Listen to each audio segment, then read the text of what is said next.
Good morning student.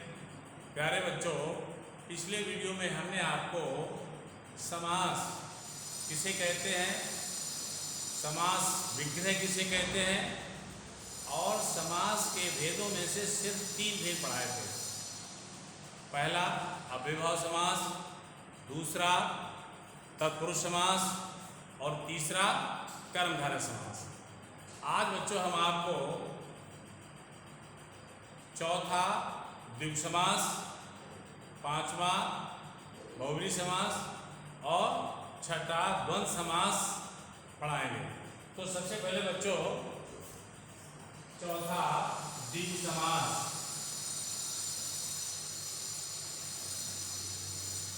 द्विगु समास जिस समास का पहला पद संख्यावाची हो अर्थात संख्या बताता हो उसे द्विगु समास कहते हैं। संख्या बताता हो, जैसे चौराहा,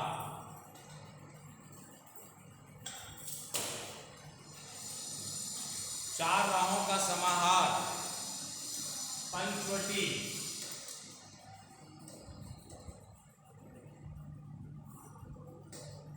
पांच वटों का समूह, 5 चौक 4।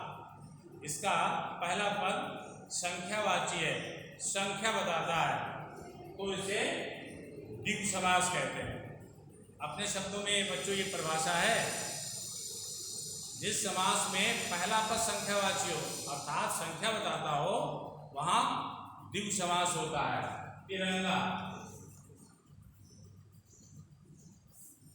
3 रंगों का समाहार, तो चौराहा 4, पंच 5 और 3। इसमें तीनों में पहला पद संख्यावाची है, तो इसलिए इसमें द्विगु समास है। अगला है बच्चों देखो बहुव्रीहि समास।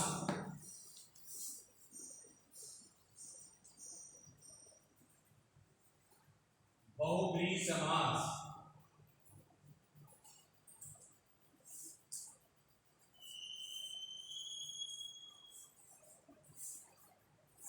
बच्चों इस समास में न तो पहला पद अर्थात पूर्व पद प्रधान होता है, न बाद वाला अर्थात उत्तर पद प्रधान होता है, बल्कि दोनों पद मिलकर के किसी तीसरे पद की ओर संकेत करते हैं।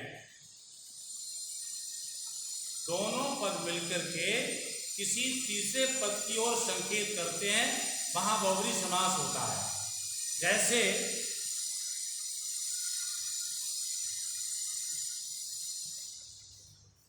पीतांबर, पीतांबर शब्द है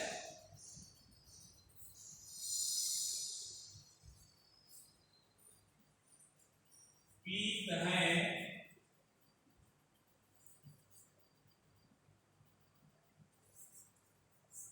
अंबर जिसके,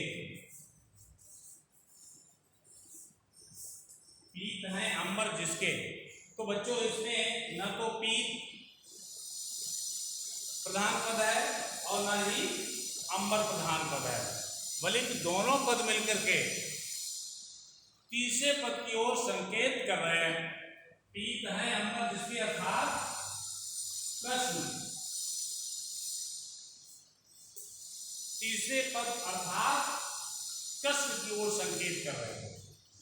तो बच्चों जहां ना तो पूर्व पद प्रधान होता है ना उत्तर पद प्रधान होता है, बल्कि दोनों पद मिलकर के किसी तीसरे पद की ओर संकेत करते हैं, वहां बहुव्रीहि समास होता है।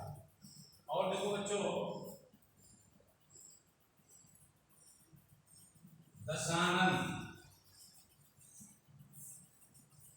10 हैं आनंद जिसके, आनंद, आनंद का अर्थ होता है मुख, 10 हैं आनंद जिसके अर्थात रावण।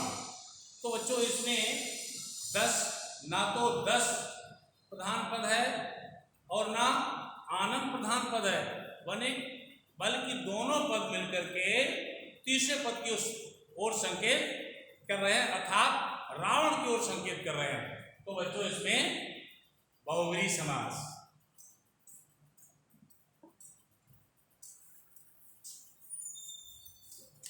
अब बच्चों 6 नंबर देखें, द्वंद्व समास।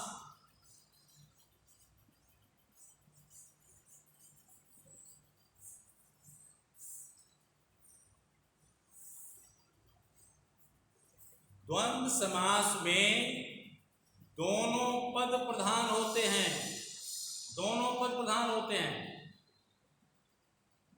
जिस समास में दोनों पद प्रधान हो वहां द्वंद्व समास होता है। समास विग्रह करने पर और या अन्य समुच्चय बोधक अव्यय आता है, और समस्त पद करने पर और या अन्य समुच्चय बोधक अव्यय का लोप हो जाता है, वहां द्वंद्व समास होता है। जैसे माता पिता,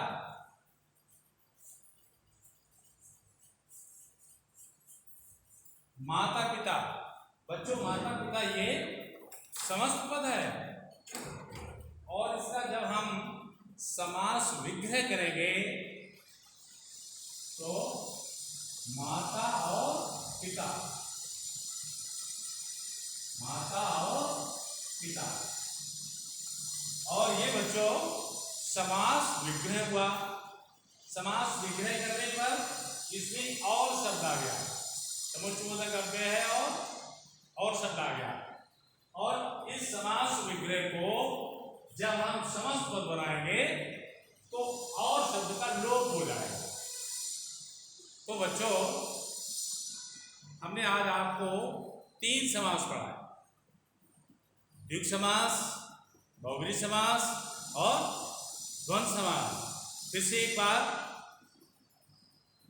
द्विगु समास में जिस समास में पहला पद संख्यावाची होता है अर्थात संख्या बताता है वहां द्विगु समास होता है। जैसे अठन्नी, चवन्नी, पंचवटी, तिराहा, अष्टाध्यायी, ये सभी द्विगु समास के ही उदाहरण हैं। और अगला पढ़ाया हमने आपको बहुव्रीहि समास, जिस समास में न तो प्रथम पद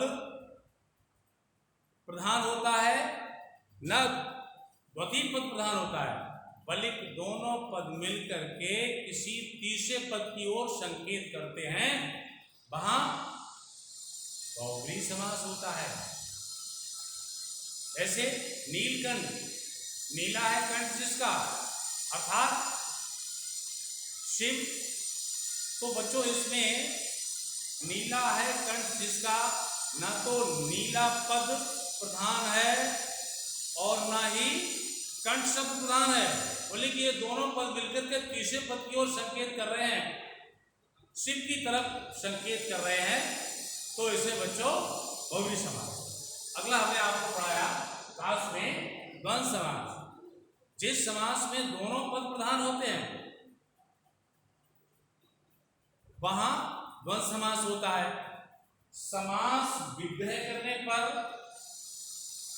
और शब्द आता है, और समस्त पद करने पर जो और शब्द ये समुच्चय बोधक अव्यय है इसका लोप हो जाता है, वहां द्वंद्व समास होता है। तो इस प्रकार से बच्चों ये समास का पाठ कंप्लीट होता है। धन्यवाद।